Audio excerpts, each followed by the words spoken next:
नमस्कार, KPR news या चॅनलमध्ये पुन्हा तुमचे मनापासून स्वागत आहे.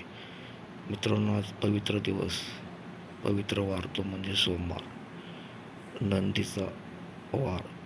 मित्रांनो, सर्वांचा लाडका, लोकप्रिय, जवळपास 12 ते 13 वेळेस हिंद केसरी झालेला बाक्या डॉन पाठीमागील काही मैदानामध्ये खूप चर्चेत झालं आहे. ते म्हणजे बकासूर. मागच्या काही मैदानामध्ये गटाला पास होऊन बकासूरची सेमीला हार होत आहे. बकासूरची सेमीला हार कोणत्या कारणामुळे होत आहे, ते कारण सध्या सर्वांसमोर आलेले आहे. मागच्या काही शर्यतीमध्ये आपण पाहिलं की बकासूर अतिशय वेगामध्ये गट पास करतो, परंतु सेमीला बकासूरचा पराभव होत आहे.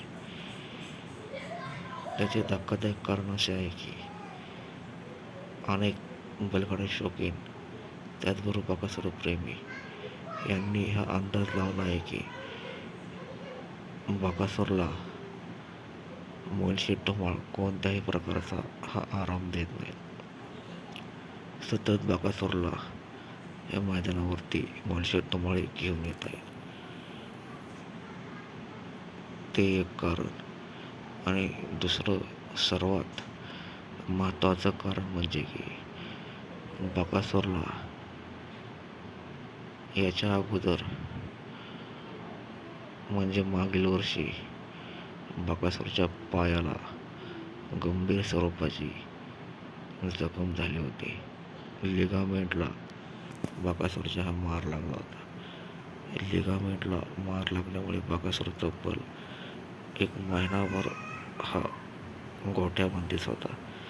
तेच दुखणं पुन्हा त्या दुखण्याने डोकं वर काढलं आहे का, अशी चर्चा सध्या बैलगाडा शौकीन बकासूर प्रेमी करत आहेत.